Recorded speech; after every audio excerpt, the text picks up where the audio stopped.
Thank you very, very much for joining us on this edition of the India Development Debate right here on ET Now. I'm Supriya Srinath, and we put the spotlight on what many people believe has cut the construction industry dearly in India.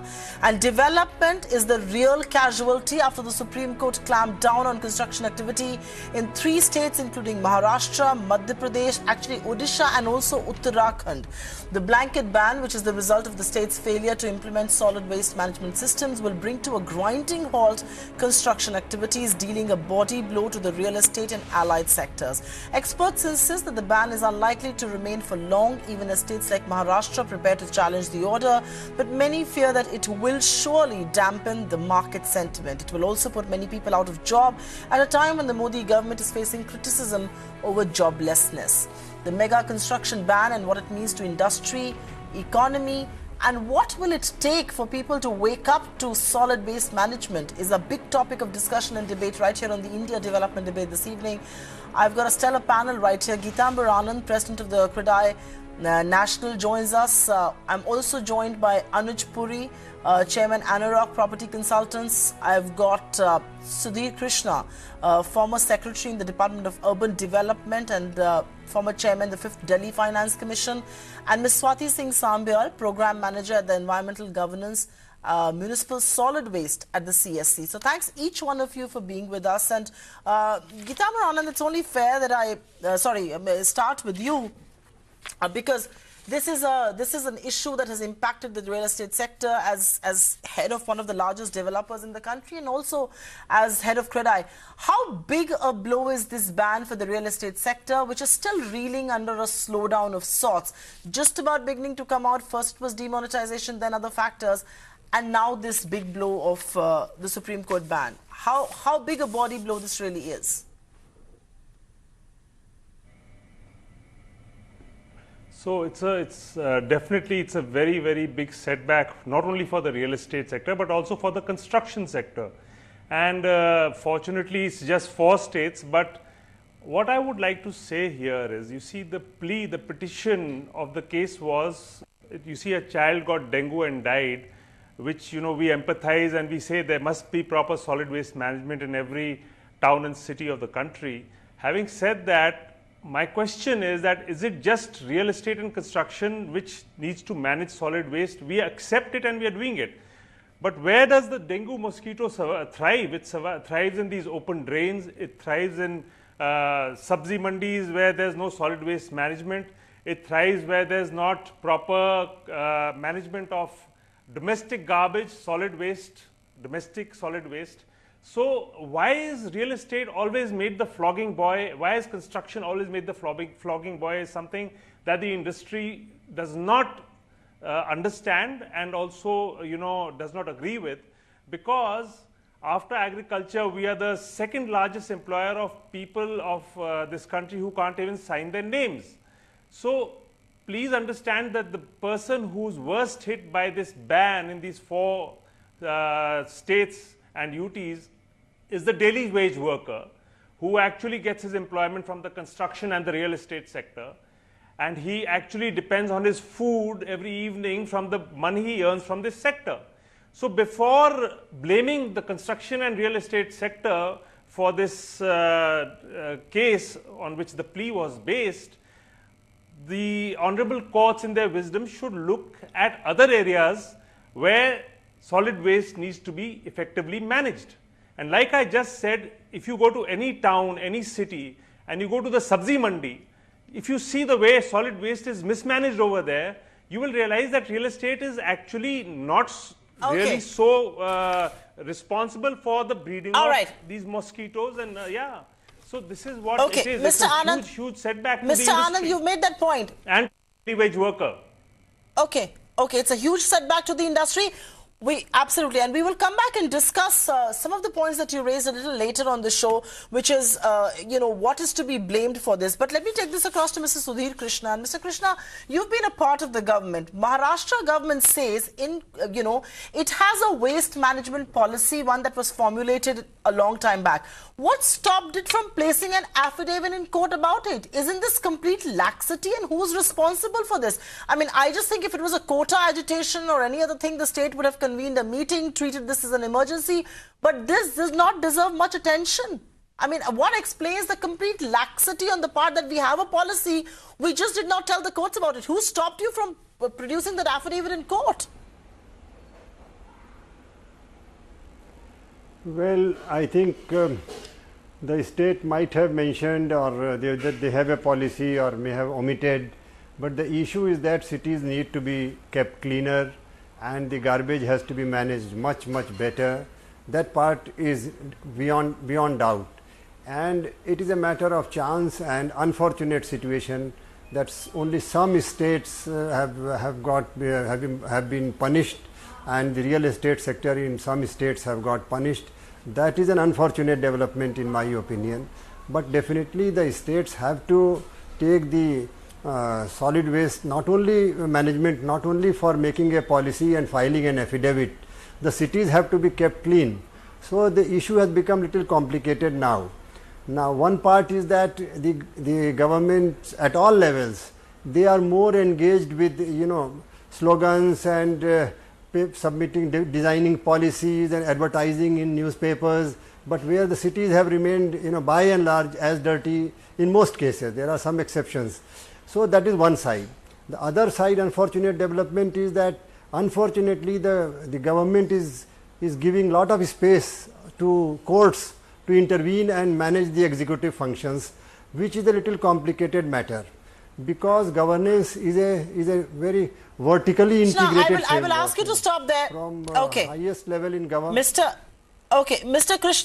Mr. Krishna, I will ask you to stop there because that's a point of topic. I want to pick up judicial overreach in a minute from now, but I'll take it across to Anuj Puri because I want to go to Swati as well very quickly. Anuj, Uttarakhand government has sought a stay on the ban. Maharashtra, Punjab have still not approached the apex court, Madhya Pradesh, belying expectations that the industry had that they would. What explains this delay? I mean, this lack of communication. You have a policy, you don't tell the courts about it. You say you issue a press release. Your chief secretary says there is a policy, and we will tell the courts about it. So does the chief minister. Why are you not telling the courts? Why are you not going to the courts? I mean, this lack of communication. Two departments in the government of Maharashtra disagreeing who will move the court. They can't come to a conclusion on that. I mean, who's responsible for this laxity? So I am hoping that it would be addressed in the next 24 hours, so there would be very little impact that would have happened, Supriya. So my thought is that it would be on a very urgent basis being communicated with a request to the Supreme Court that here we are with the policy. Okay, let me take this across to somebody who understands waste management very well, and let me take this across to Ms. Swati here. And Swati, are state governments to be blamed as well? They seem to have taken the courts for granted as far as a solid waste management policy is concerned. Some have not bothered to inform the courts that they have one, and others have been too busy to even make one. I mean, how much of this blame really lies on the states? It's all right to paint the real estate guys as the big villains. In this situation, it seems more like policy makers are at fault.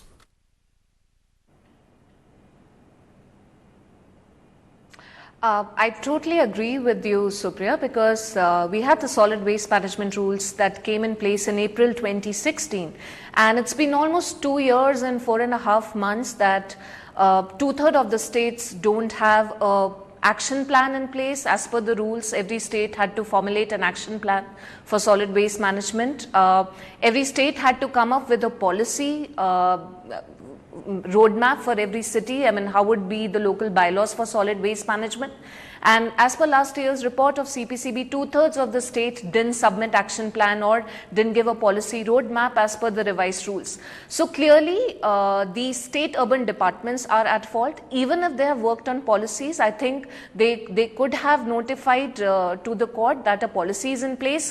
Or 2 years and 4 months is a very stretched timeline for any state to devise a policy roadmap as well as work on an action plan on solid waste management. So I think we've already eaten up a lot of time, and I would totally blame the state governments on this part, especially the urban departments, because 2 years and 4 months is a lot of time to come up with a policy roadmap as well as an action plan on solid waste management. Fair point. Fair point. Just like Swati, I want everybody to keep their answers crisp because there's a lot of ground to cover. So I will request each one of you to keep your answers brief.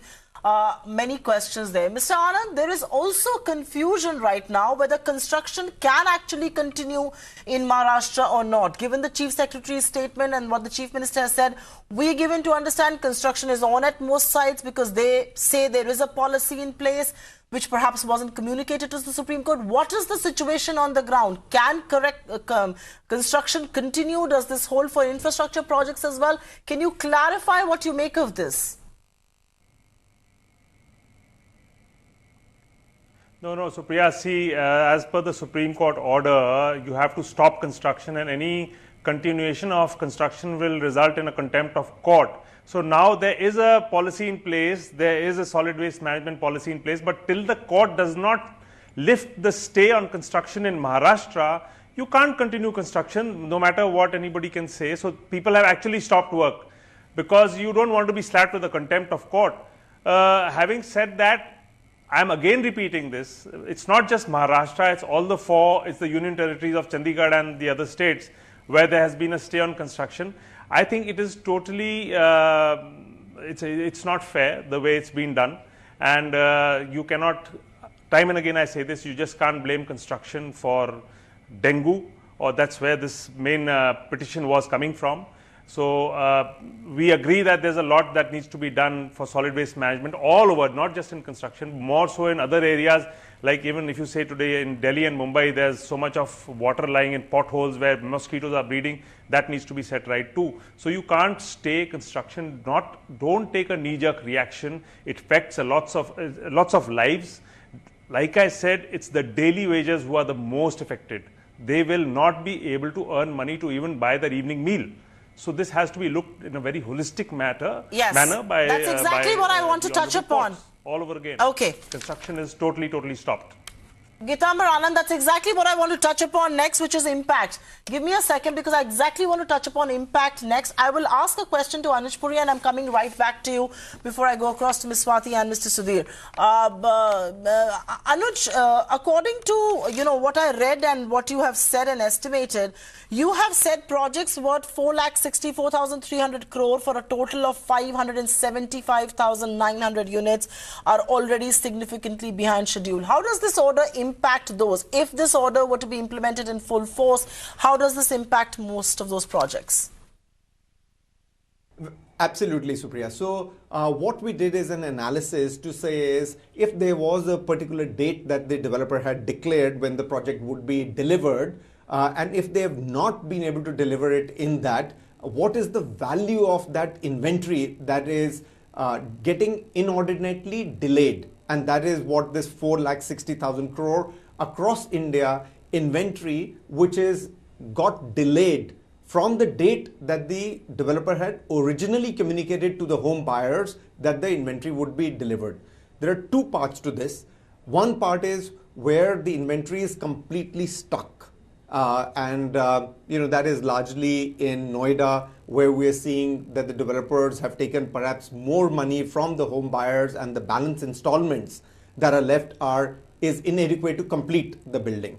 And the second part is where they've got delayed because of various issues. Some may be government-related approvals, or some may be their own financial, or some may be that the sales has been rather slow and hence they have slackened the pace of activity of construction. Those are the two parts. The first part where we are saying is that there has been projects that have really got stuck. We believe is about 15 to 20% of that 4,64,000 crores, where the projects have really got stuck and government involvement or some agencies' involvement will be required for the ball to start to roll on those projects. Getamber Anand, I have to ask you, what is the estimated impact of this ban if implemented in full force, both in terms of cost overruns and job losses? The sector, like you said, employs the bottom of the rung people who can't read, write, about 40 to 60% of unorganized workers. Give us a sense of the impact on jobs and cost projects. So here it is. So any stay, let's say if work is stopped on any site for 3 months. So the labor which is living there, naturally, they have no other option but to go back to the villages and places that they come from. So this means that when you start the work again, it takes another 3 months for you to, I'm saying if you stop it for 3 months, it takes another 3 months for them to come back and start getting organized. And it takes another 2 months for the site to actually come back into the momentum which it had lost. So a 3 months ban or a stay actually results in a delay of about 8 months. So that's more than twice the time lost. So the wages, now it depends from site to site, but let us say if it's a 500 crore construction cost project, then this 8-month delay actually results in a minimum loss of about 50 crores a month, because there's interest payments, there's fixed costs of salaries to be paid to people who are working in the organization. There's a loss to the daily wage worker because they have actually, for about 8 months, they have no source of income. So all in all, this is just a small figure that I'm quoting. But if you look at the number of projects in one particular locality, let's say in Maharashtra, and I'm not just saying Mumbai, I'm saying Maharashtra, there must be at least small and big 500 such projects going on, where there's road projects, bridge projects, construction projects, there's real estate projects. So you can just see the multiplier, and you can see the number of man days which are actually losing jobs. So in a 500 crore project, you'll have at least 500 daily wage workers working, and you can see the multiplier, see how many workers actually lose jobs. Right. So it's ridiculous. There is a multiplier. Mr. Sudhir Krishna, say something. Why don't you penalize people? Okay. Yeah. I get your angst and I get your point. But let me take this across to Mr. Sudhir Krishna. And Mr. Sudhir Krishna, is a blanket ban of this kind a solution in a developing economy? Construction is not just a sector in itself, and especially when we are trying to deal with NPAs and all of that, this may result in further stressed assets. The reality is that this is going to have a multiplier effect, like Mr. Anand is pointing out. Banking, cement, sanitary, steel, electrical equipment. I can go on and on. I mean, who's going to compensate for all of this? I think you are right, but it is also important that the solid waste management issue is not shrugged off and is not ignored. I totally sympathize with all the arguments made in favor of the construction sector and real estate sector. In this case, in this particular instance, I think they have got a raw deal, and that is not good. But that, on the other hand, the issue of solid waste management has to be debated more seriously in the parliament, in the state legislature, and because this is an issue which is not ending with making a policy. Even if state makes a policy and submits before the court that you have got a policy, the issue is not ending there until the management is solid waste is managed well. So I suppose this is high time that the municipal corporations and the other local bodies like panchayats and various authorities at all levels, they take it very seriously to implement the solid waste management. I mean, making policy is just a kind of canvas, but actual job has to be done, and it's very, very important now. Yeah, that's an important point. That's a very important point that you're talking about. It just is not about policy making, it's also about implementation and execution, and if you're not going to do that, then that policy is not going to be worth anything. And I don't think we want to shrug away solid waste management, because that's an important topic. Swati, if I may ask you, isn't there a need, however, for a more nuanced approach? I'm all for better waste management, because the courts are right when they say that one day India will go down under its own garbage if we don't wake up. But should the ban not be applicable perhaps on new construction and not on ongoing construction? I mean, how do you marry the need for solid waste management vis-a-vis the needs of a growing developing economy?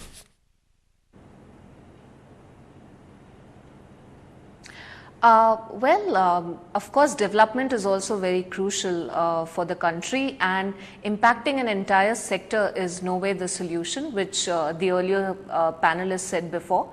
But at the same hand, we really need to work on solid waste management, because if we don't, most of our cities will drown in our own garbage. As we all know that waste generation are increasing by the year, the per capita waste generation is increasing. So the need of the hour is to capacitate the municipalities, because if you look down and if you look at the ground, wherein how our cities operate, segregation is not happening on the ground. There is no man management to tackle waste. There are no systems to manage manage waste, and we are still very much a collection and disposal incentive, the kind of mechanism that we operate for waste management is very much collection and disposal incentive. So we really need to work on strengthening our systems, but also ensuring at the same time that such bans will impact millions of population, especially at the weaker sections of the society who have got jobs into construction sector. So of course, making waste management more robust in terms of policy and implementation is more important right now. That has to be the prime focus, and it can only happen if we strengthen our municipal capacities, which is very lax right now. If you look at states in UP, Bihar, Northern India, I mean, most of our cities are struggling to manage their waste. So a robust mechanism needs to be put in place foremost. True. Right. It can't just be waste management, it has to be waste recycling as well, and that's another debate in itself. But Getamber Anand, if I may come to you, I agree with you that a stray case of dengue is perhaps not related to what is happening on construction sites. But what is perhaps a relevant question to ask this evening is that is the industry, is real estate sector, is the construction sector aware of the reality to manage waste? I mean, it is also a reality that the richer states in India are going to produce more waste because they are going to be more prosperous.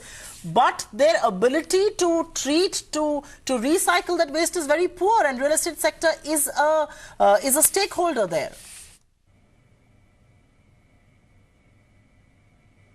So I'll answer your question, but I want all viewers to just notice that whenever we're talking of solid waste, the word garbage is coming up time and again. So garbage is the real villain here.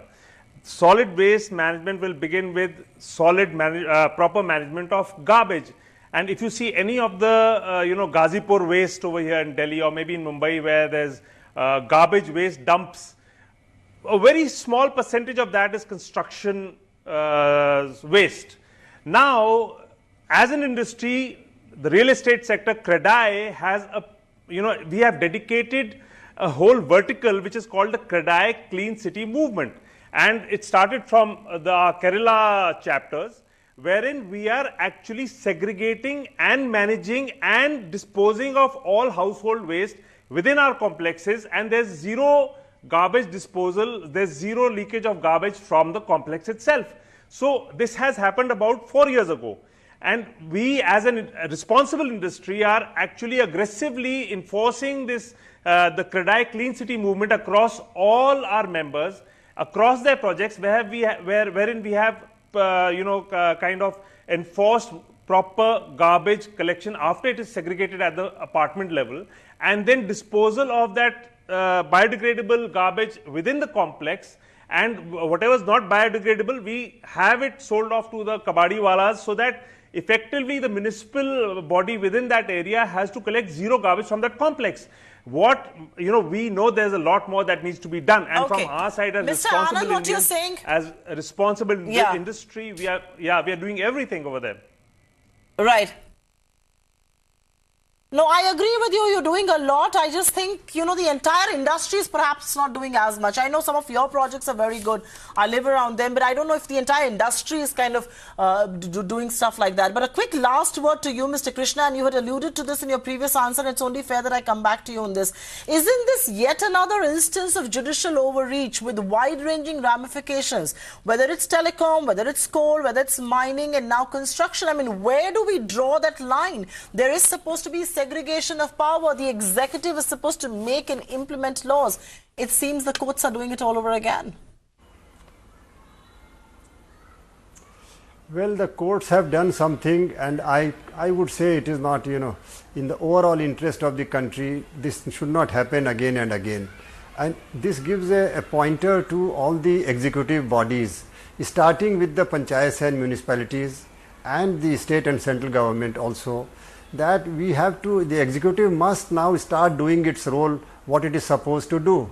There seems to be a bigger and bigger vacuum that is happening, and even the legislature's supervision. After all, we are not hearing much debate in the legislature over solid waste management issues, as much we are hearing in the National Tribunal, Green Tribunal, and the courts at all levels. So I think it is high time that the executive put their act together, and then they start taking the challenge I mean, this case should become a pointer that every city will take a challenge to make its residents happy with clean environment, clean city. That should be the result from this episode.